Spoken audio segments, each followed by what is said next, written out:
powerful magnitude 5.3 earthquakes rattles Greek holiday island with the tourists sleeping from their sun loungers. Imagine this, the tourists were really freaked out by this earthquake, and mostly British tourists. So it's going all over through the British newspapers saying Greece earthquake, the moment the beach was rocked as a 5.3 magnitude earthquake, shakes the earth underneath the Brits. That's what these newspapers are writing. This is holiday time in Europe, and the British love to go to these islands. And it was a huge tremor, and it struck between two Greek islands, two beautiful Greek islands that are welcoming British tourists, and especially every summer, but also from Germany, Austria, from many, many countries. So that large tremor hit between the islands of Crete, holiday destinations for tens of thousands of vacationers, and between Antikythera, shortly before 4:30 p.m. local time. That's a time when everyone's on the beach, lying down there, enjoying their vacation. And I tell you guys, many of these people are not like us. We know what to expect. Tsunami, large earthquakes, destruction, homes collapsing, right? We know that. But do they? Many of them have no idea. So imagine you're lying on you're on the beach, falling asleep, and then everything's shaking. You're falling off your lounge chair. This is basically what happened to them. So it scared the S out of them, guys. So initially, the European Mediterranean Seismological Center said that the earthquake was of a higher magnitude than 5.3. But then they have revised it. And I know many say, well, they're just revising it not to create too much panic amongst tourists. I don't know, guys. Really, let's not jump to conclusion. It's normal that earthquakes are being revised. So the earthquake hit some 3 miles off the coast of the island of Antikythera. That's what Greece's Geodynamic Institute is saying. And of course, the earthquake was reportedly, with many, many reports, and I'll show you all these social media posts, it was flooded, felt on Crete, but also further away. Epicenter of the earthquake is 13 miles off the coast of the island of Antikythera at a depth of 36 miles, so a little bit deeper. But there's video footage where you can see sunbeds rocking on a beach in Crete that is so popular with tourists. And thankfully, no casualties have been reported when you're falling out from your beach bench into the sand. It's not that far. But locals described how terrified the tourists jumped out of their sun loungers and asked if this was normal or if there was a tsunami coming next, right? Others described how these tremors made items in their home move and how they heard like loud banging sounds as these buildings were swaying. One local said, and they feel these earthquakes more often because it's a seismic active zone. One local said that it felt like the whole building was moving. Another one said, I heard a loud rumble as the house shook. And there were foreshocks, as it seems. So a 2.6 was detected around 5:30 a.m., was followed by a 2.2 magnitude around 6:40 a.m. Maybe not everyone felt those because they were still sleeping, so maybe they were not on alert that something else might come. Definitely the epicenter of all these tremors were located between Antikythera and Crete. The Greek island of Antikythera is just south of the Peloponnese Peninsula and northwest of Crete, and it's a growing tourist destination thanks to its ancient Greek ruins and absolutely stunning beaches. So also many people were on this island. And Crete, I mean, we know Crete, it's Greece's largest and one of its most famous islands, drawing in millions of holiday makers every year, millions. And this is the main season right now. Comes just a few days, just 5 days after we had a powerful earthquake at Campi Flegrei. City of Naples and the vacationers there were shaken by that. I think the reason why Crete, for example, avoided major damage, because earthquakes like this can be very damaging, is that the epicenter was located off the west coast of Crete, quite deep, so the shaking wasn't felt that intensely as it would if it was shallower. But nevertheless, the EMSC has received numerous reports from witnesses who were near the epicenter, and they described the tremor as really relatively strong. And it could clearly be felt within quite a large radius of around 200 miles.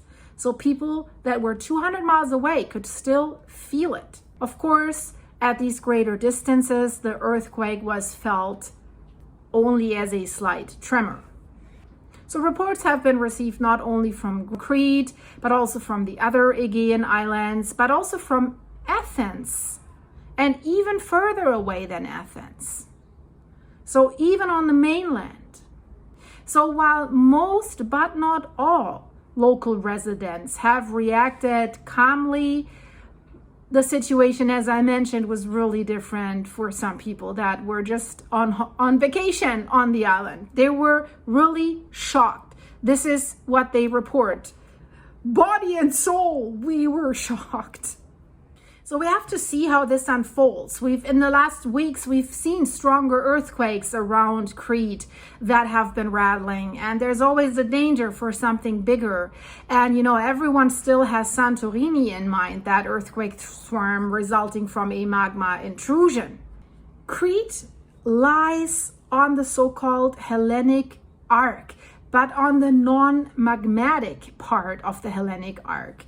And most earthquakes are related to the subduction of the African plate beneath the Eurasian plate, specifically the Aegean Sea plate. Many tourists are asking, well, is it safe to go to Crete now? Should we go if you have an upcoming vacation? Because just on May 22nd, it was hit by a magnitude 6.1 earthquakes. And the scientists are baffled as to why these tremors are still occurring in that part of the world. I mean, we know Greece is no stranger to earthquakes. So an earthquakes per se, when you're in Greece should not surprise you. But the striking number of how many it had recently is concerning some scientists. I mean, usually it gets approximately 25,000 earthquakes per year. We will have to see how many it is this year. I mean, with the help of AI, when that Santorini earthquake swarm was hitting, they already detected over 50,000 earthquakes. And many of these earthquakes can't be felt on land, so people don't even realize that there's so many earthquakes in Greece. And, you know, okay, the location is on the edge of the African and Eurasian tectonic plates, which is this Hellenic subduction zone.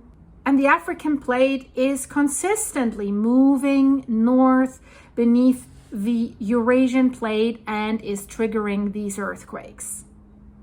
Turkey has a problem as well with earthquakes. I've reported about this in previous videos.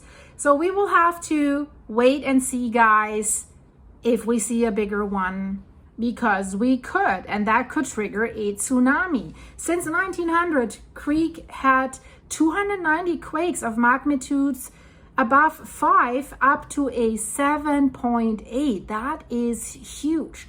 It had, since the 1900s, 2 earthquakes above magnitude 7, 30 earthquakes between magnitude 6 and 7, 258 quakes between magnitude 5 and 6. And the number of quakes per year, this is what the curve It's increasing quite intensely. If we're looking since 2020 up to now, it's really steep. It's coming from in the 2000s, where we were like a few dozens of earthquakes. We're up to over 3,000 per year, just Crete. Very, very often, if we have larger quakes in Crete, they trigger tsunami warnings, because Crete can trigger larger tsunamis, strong tsunamis. In 1303, a strong tsunami off Crete has been violent, has caused many victims and serious damage in Crete, with also very intense phenomena also in Israel and Egypt. And also when in May, the 6.1 earthquake hit, there was a tsunami warning in place. Experts said, look out for key signs if a tsunami is going to approach. On May 2nd, 2020, we had a magnitude 6.6 earthquake that struck about 50 miles south in Crete. And the earthquake has generated a small tsunami, which has agitated local harbors, for example. So guys, I'll stay on the pulse for you with this one. And a lot is going on. Check out my videos in the end screen. And thanks for watching. If you want to buy me a coffee to keep me going, look at this picture. This is the coffee, 20 ounces, that I really needed. It looks like a Bavarian beer mug. I mean, I am from Bavaria, so this didn't shock me. Look at that, the size of the coffee, because this was such a crazy day. And if you want to know how crazy this day was, you have to check my video about sort of Kamchatka. It's here in the end screen. I'm showing you, besides what I'm talking about, the earthquakes in Kamchatka, I have filmed the craziness that happened to me that day. So if you're interested in that, what I'm doing behind the scenes, or what happened while I was trying to film this video, check it out, guys. It's definitely different from what I usually do. Usually the only thing that happens is you hear my dogs growl at each other or fight with each other and disturbing the video. So guys, I hope you're having a great summer, if it's summer where you are. If it's winter where you are, I'm so sorry, guys. It'll be over soon. And I'll see you in the next one. And if you click here, very, very soon, links are in the description if you want to support the channel. Thanks, guys. Bye-bye.